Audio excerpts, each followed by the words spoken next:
सुभान मियां की कहानी बहुत प्रसिद्ध है।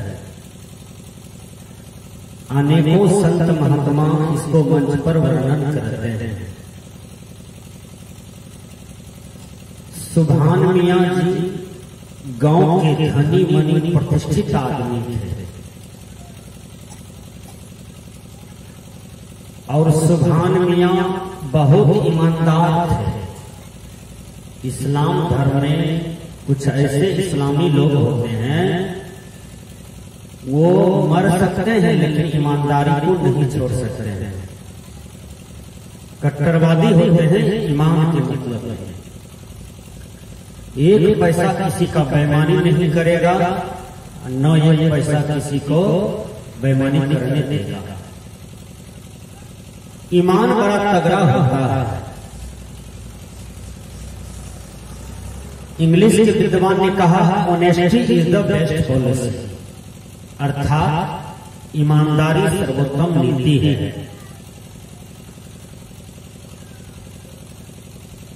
ईमानदारी का जीवन जीना चाहिए। बड़ा मजा आता है, बड़ा आनंद आता है।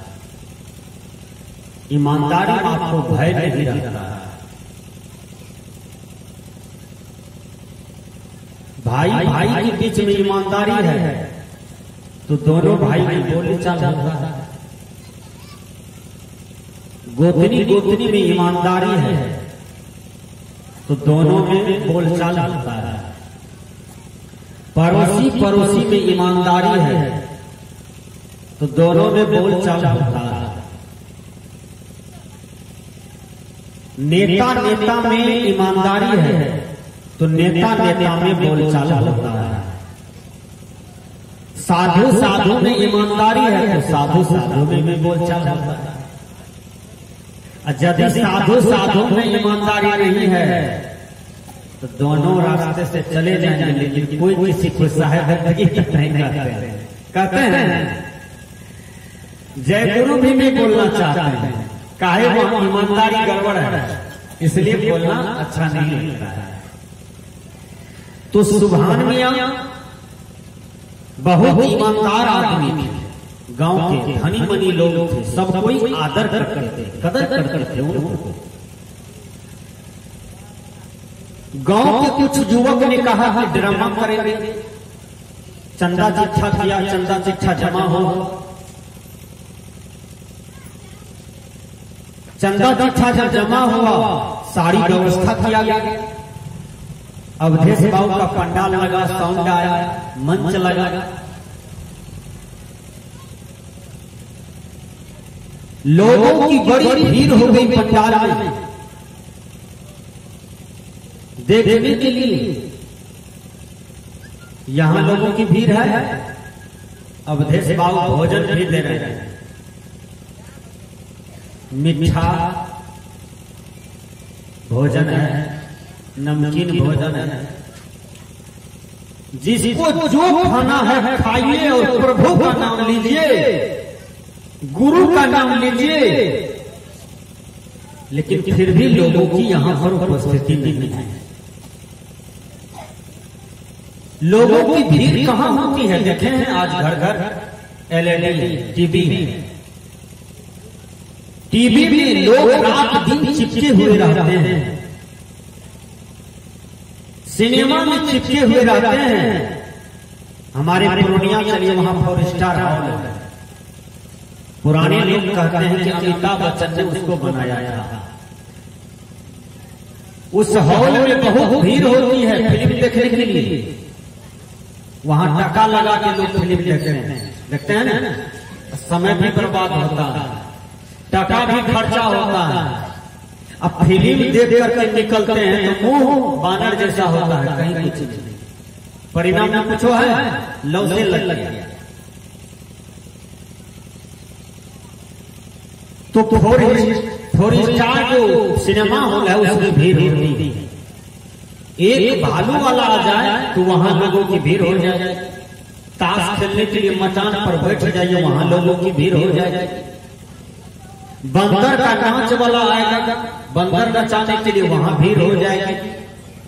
सबसे ज्यादा भीड़ कहाँ होता है जानते हैं?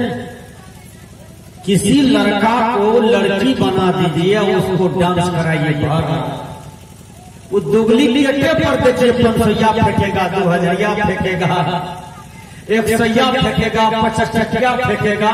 जो जिस तरह का लोग होता है ना उस पर फेंकता नहीं फेंकता है। अब भर रात नींद कमैया करके आंख फाड़ फाड़ के उसको देखेगा, वो डुप्लीकेट लड़का को। अब भीड़ इतनी है कि इसका कार्बन डाइऑक्साइड वो सुनता है, उसका कार्बन डाइऑक्साइड वो सुनता है। भर रात वहां पर कार्बन डाइऑक्साइड निकल रहा है, सबका सुन रहा है। तब पर भी नाच का एको पॉइंट नहीं हुसने देता है। एक महिला को हम देखे 12 बजे रात में जा रही है। हम पूछे कहाँ जा रहे हो? हम तो सत्संग से आ रहे हैं, देर हो गया। 11 बजे भोजन में बैठे, 11:30 बज गया, विदा विदा होते हुए 12 बज गया, तो लोकल में थे तो जा रहे थे। का बाबा नाच ढा रहा है छठ का अवसर पर, वहीं जा रहा है। और उस महिला को 4 बच्चा, एक बच्चा कन्हा पर, एक बच्चा गोदी में, एक बच्चा पैदल जा रहा है।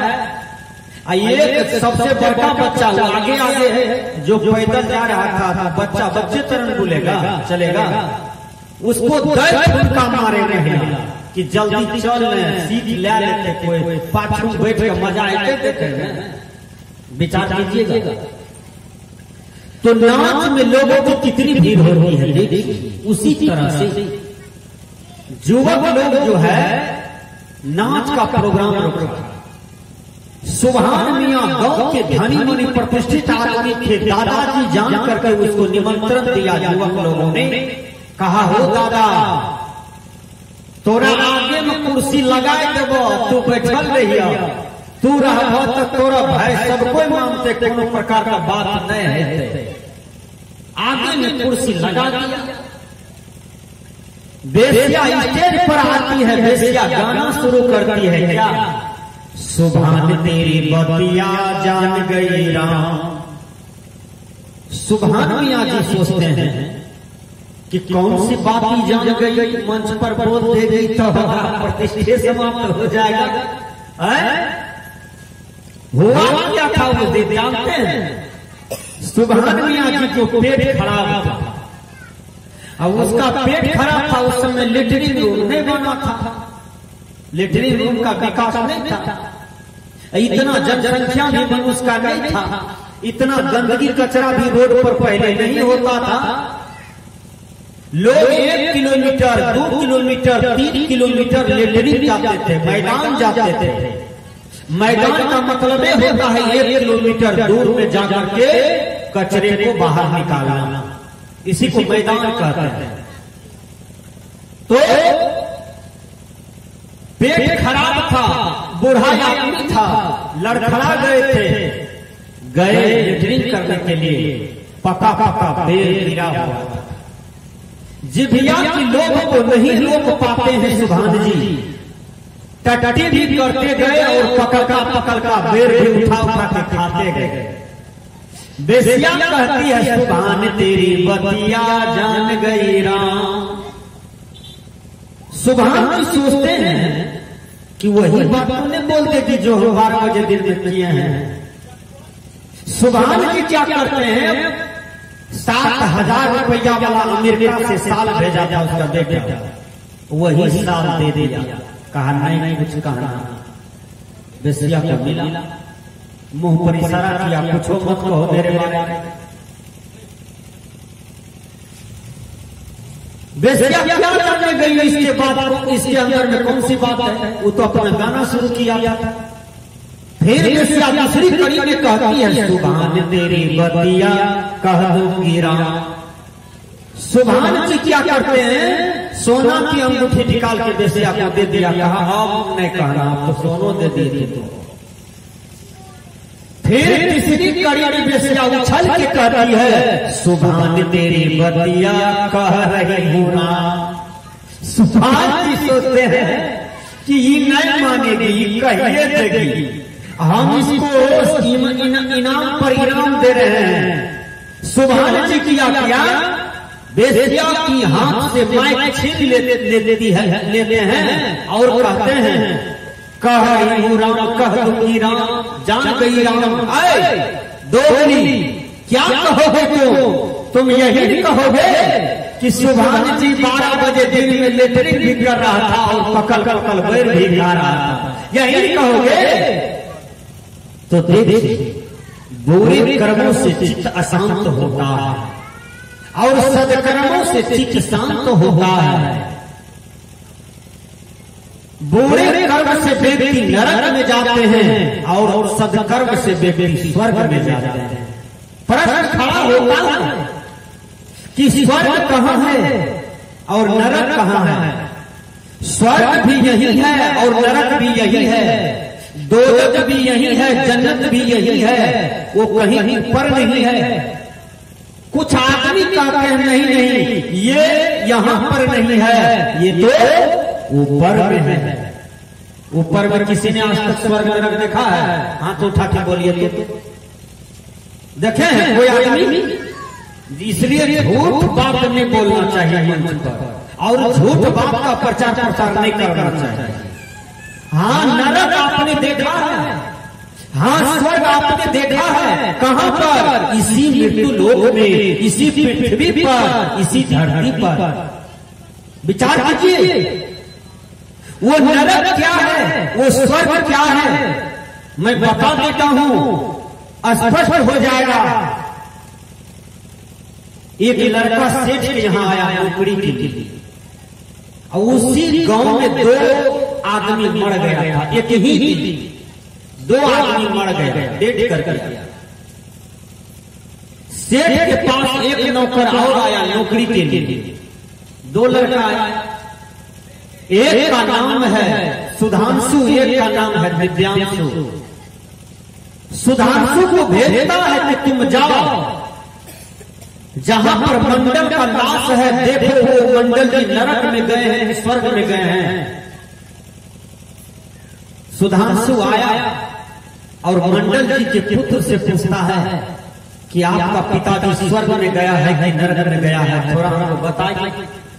वहां तो सब कोई रो रहा था, शोक था, दुख था, बढ़िया आदमी डेट किया था समाज में, पूरा समाज भोजन छोड़ दिया, पूरा समाज खुशी की आंसू बहा रहा था, शोक की आंसू बहा रहा था कि यही आदमी समाज में बढ़िया था, दूध का दूध, पानी का पानी पंचायत करता था, भाई भाई में प्रेम करवाता था, गोतनी गोतनी में मिलान करवा देता था, पड़ोसी पड़ोसी में झगड़ा होने नहीं देता था, पड़ोसी पड़ोसी में प्रेम का उपदेश करवा देता था।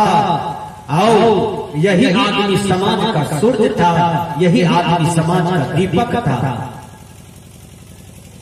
सुधांशु को कोई जवाब वहां पर नहीं मिला।